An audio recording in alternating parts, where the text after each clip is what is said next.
제가 보니까 우리 행정관 같은 고생 내서 할 수 있는 정도로 큰 주제고, 무엇보다도 제가 오전도 이야기했는데 이 123페이지에 있는 그 법안을 발의했다는 것, 이 법안이 그동안 다른 의원이나 등등 법안 발의된 적 있습니까? 아니면 이 법안이 최초입니까?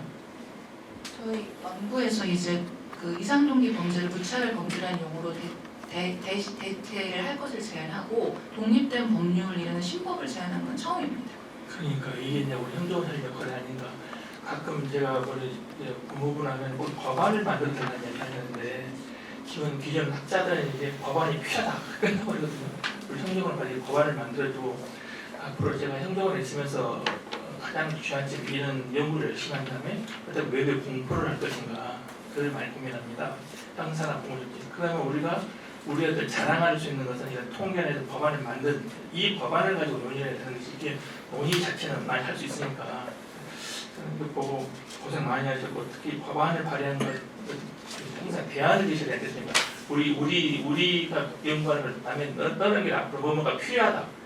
이건 우리가 할 수 있는 말이 아니잖아요. 유리한 기계를 하니까. 그러면 많이 고생 참 많으셨고 다만 121페이지 보면서 저는 이 시간을 깜짝 놀란 게 이상 동기 범죄에 대해 정신 감정 청구도 없음이 가장 많고요. 보안층도 없다는 거 이거 상당히 좀 심각하네요. 원래 이걸 해야 될 것 같은데. 고생 많으셨습니다.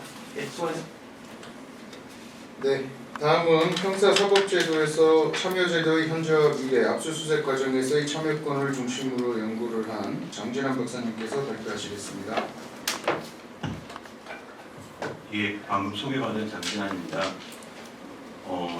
말씀하시다시피 이제 작년에 제가 이제 수행한 과제는 압수수색 과정에서의 참여권을 중심으로 하는 과제였습니다.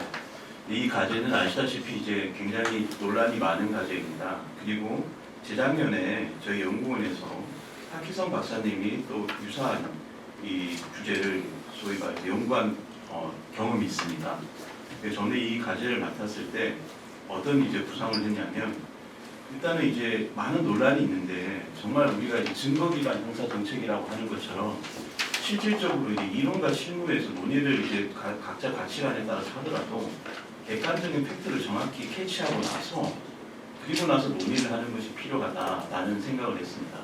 실질적으로 이제 그래서 이제 가장 주안점을 뒀던 게 실질적인 과정이 어떻게 이루어지는지에 대해서 가서 다 견학을 했습니다. 그리고 이제 여기 이제 보고서는 나왔지만 여기에 표로 만들어 놨습니다. 그러니까 이 표를 보기 전에는 사실 추상적으로만 인지를 하지만 구체적으로 어떤 이제 과정을 거치는지를 검찰하고 경찰 단계에서 조금 다른 점도 있었습니다만 일단은 나누어서 표로 만들어 놨었습니다. 그리고 이제 외국의 사례에서도 많은 이제 실무기관에서 문의한 결과 외국은 도대체 어떻게 하고 있는지를 궁금해하는 분들이 많았다는 것을 이제 파악하고 외국의 사례를 좀 더 구체화하였고요. 또 실질적으로 또 이제 실무에 있는 이 관련된 분들을 만나서 인터뷰 조사를 했었습니다. 그래서 실질적으로 그분들이 어떻게 생각하는지에 대해서 조사를 했습니다. 다만 이제 조금 계획이 변경된 부분은 원래는 이제 법원 관계 공정성을 위해서 법원 관계자와 검찰, 경찰, 변호사, 그다음에 기타 어떤 학자 그룹 이런 식으로 이제 저희가 그룹을 지었었는데요. 법원 그 이제 결과적으로는 검찰하고 경찰은 협조를 받아서 인터뷰를 했습니다. 근데 이제 법원 그룹은 사실 인터뷰를 하기 못했습니다. 여러 가지 좀 제약상 뭐 협조부터 해서 그러니까 잘 인터뷰가 되지 않았습니다. 여러 가지 사정이 있었고요. 이제 그래서 그 기존의 어떤 다만 이제 변호사들 이제 고루 이제 좀 조사를 하면서 이 제도의 좀 부정적인 사람, 이 제도의 긍정적인 사람, 어떤 최소한의 어떤 균형을 맞추자고 이제 해서 연구를 시작했었습니다. 그래서 보시면 연구 이제 대상에서 일반적으로 이제 조금 더 구체화시키기 위해서 쟁점을 잡았습니다. 그러니까 이제 전반적으로 참여권을 인정하냐, 인정하지 않냐 이렇게는 너무 이제 추상적인 문제이기 때문에 구체적으로 쟁점을 잡아서 5가지 쟁점으로 이제 피의자의 참여권이라고 해서 조문에 있는 이제 참여권자의 범위와 그다음에 참여권 제한에 있어서 재량의 허용 여부라고 해서 실무 사례에서 예를 들어 핸드폰 같은 경우에 이제 몰카 사건의 피해자가 예를 들어 임의로 그 소위 말해서 피의자의 핸드폰을 이제 압수수색 과정에 제출하고 나서 그 과정에서 피해자 본인도 내가 이제 참여권 가정에 이제 소위 말해서 참여하겠다. 이랬을 때 경찰에서는 이걸 허용해야 되는지 허용하지 말아야 되는지에 대한 실무에서 애매한 부분이 있다라는 걸 저희가 또 듣고 이 부분에 대한 구체적 쟁점도 잡아봤고요. 분석 과정에서의 참여권, 탐색 선별 과정에서의 참여권, 기타 세부 쟁점 이렇게 잡았습니다. 보시면 다른 부분은 어차피 이제 구체적으로 다 보시면 되고요. 제가 구체적으로 설명을 드리면 일단은 이제 먼저 이제 전문가들의 그 인터뷰 분석 결과에 대해서는 짧게 한번 설명을 드리겠습니다. 왜냐하면 인터뷰 분석 결과 중에 저희가 흥미롭다 또는 원래 알고 있지만 다시 한번 확인하는 중요한 지점에 대해서는 정리를 한번 했었습니다. 그러니까 누가 참여권자인지에 대해서 처음 이제 누가 참여권자인지를 먼저 확정을 해야 되는데 의견이 다양하게 나뉘었고 참여권 대상자 확정에 다양한 견해가 제시되고 있었습니다. 그래서 이걸 명확한 지금 판례로 지금 하고 있는데요. 법률을 좀 만들 필요가 있다라는 의견이 다수 제시되었습니다. 그 다음에 분석 과정 자체가 기술적 기계적으로 이루어지는 경우가 대부분이어서 참여권 행사 시 참관 이상의 의미를 갖기 어렵다. 그리고 분석 과정에 걸리는 시간이 대체로 길어서 이 과정 전체에 참여하는 것이 효율적이지도 않고 실익이 거의 없다. 라고 해서 참여권 보장에 대해서 부정적인 견해가 굉장히 많았습니다.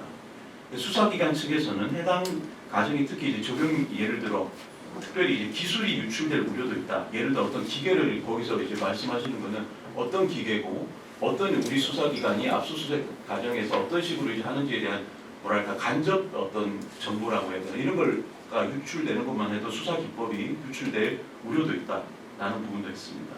그리고 수사기관 분석 과정이 종료된 이후 미리 탐색하지 않았거나 기술적 조작이 없었다는 사실을 담보할 수 있느냐? 이게 결국 핵심 여기에 있었습니다. 파악되면 이를 위한 조치가 필요하다는 점이 이제 또 지적되기도 해왔습니다.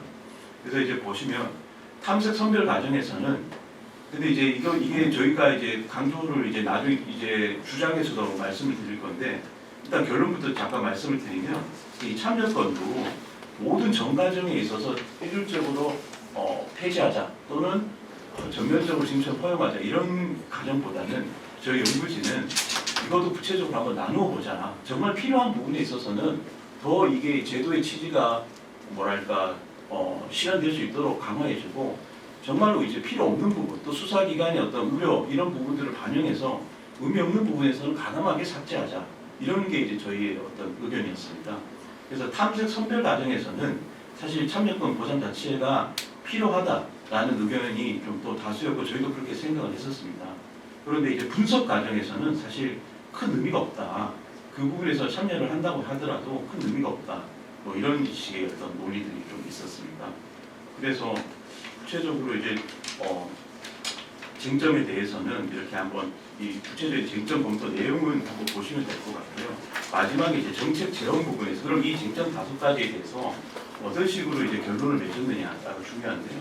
아까 뭐 지금 원장님도 말씀하시고 여러 이제 연구자들도 공감하다시피 실무에서 가장 요구하는 건 이제 구체적인 어떤 법률안이나 이런 구체적인 대안이었습니다. 그래서 이제 저희 이 책에서는 개정안이라고 해서 표를 만들어서 최대한 반영을 하려고 했습니다. 근데 이제 다만 좀 뭐랄까 어려운 점도 있었습니다. 이 개정안을 만드는 데 있어서 사실은 어떤 입법 기술이라던가 문구의 어떤 굉장한 어떤 뭐랄까 검토의 필요성이 좀 더 있었습니다. 사실 이제 저희가 큰 내용 방향으로는 이렇게 하는 게 맞다라고 생각했지만 문구의 규정이라든지 이제 어휘 이런 것들을 어떻게 할 것인지에 대해서는 디테일하게 생각을 해야 되는데 거기까지 사실 뭐 굉장히 고려해서 한다고는 말씀드리기 어려울 정도로 어려운 부분이 좀 있었습니다. 그래서 어쨌든 그런 이제 표를 했다는 말씀을 드리고 전체적으로 보면 이제 참여권자 형소법 121조 첫 번째 쟁점 219조 참여권자 해석에서는 일단 참여권의 주체는 피의자가 아니라 피압수자로 설정함이 타당하다라고 이제 저희가 결론을 내렸고요. 그 근거는 1, 2, 3, 4 네 가지로 해서 근거를 이제 제시하였습니다. 시간 관계상 여기서 그대로 다 읽을 필요는 저는 없다고 생각해서 한번 보시면 될 것 같고요. 그리고 이제 형소법 102 그러면 어떻게 되냐면 지금 219조 준용 규정에서 121조 및 122조를 제외시키고 피의자의 참여권 그러면 제외시켰다는 말은 피의자의 참여권을 배제하고 피압수자의 참여권 규정을 신설하되 다만 피압수자의 개념에 있어서는 정보조작 매체의 특성을 고려할 필요가 있다. 정보조작 매체의 경우에 매체와 정보의 피압수자가 각각 달라질 수 있다. 이런 이제 의견을 썼고요.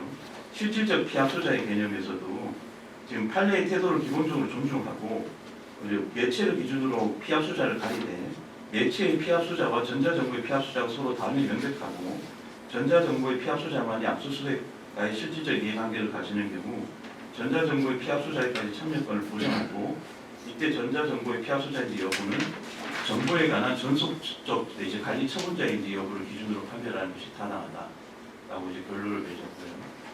그리고 공판 단계 당사자 규정의 수사 단계 규정을 배제하고 피합수자 참여권 규정을 신설함으로써 피의자가 아닌 피합수자의 참여권이 보장된다는 취지만을 명확히 하고 이 구체적인 해석은 일단은 또 판례에 축적 정리될 수 있도록 하는 것이 적절하다.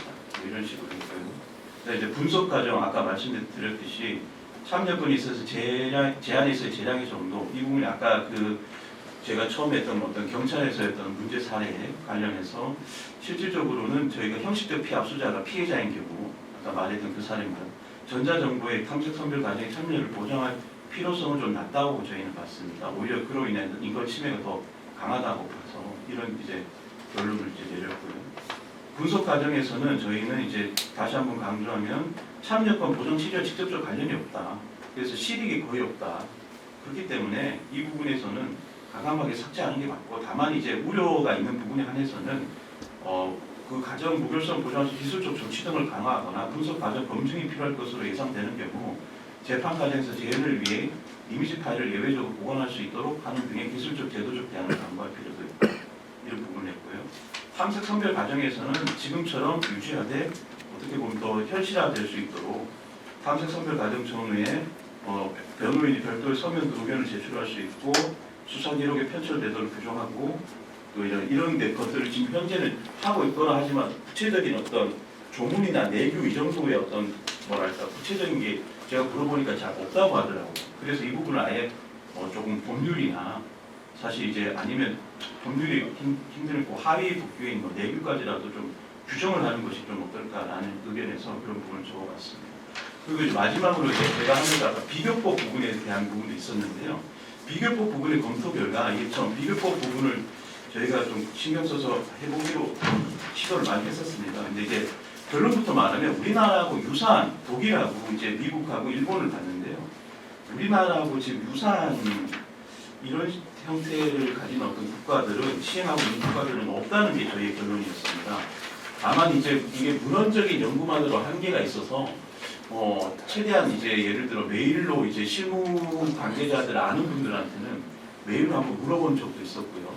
그럼에도 불구하고 또 아주 구체적으로 대답이 온 적은 많지 않았습니다. 독일 같은 경우에서는 제가 메일로 보내서 한번 받긴 받았었는데요.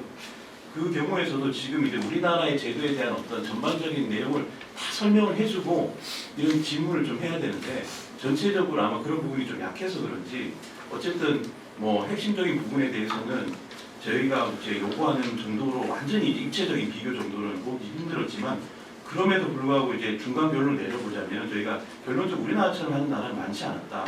즉 우리나라의 특징은 뭐냐면 인적 통제입니다. 그러니까 사람이 직접 사전적으로 통제를 해서 이 소위 말해 사는 방식이 사전적인 인적 통제인데 이런 방식을 그렇게 효율적이 있다고 생각하지 않는 것 같더라고요. 외국에서는.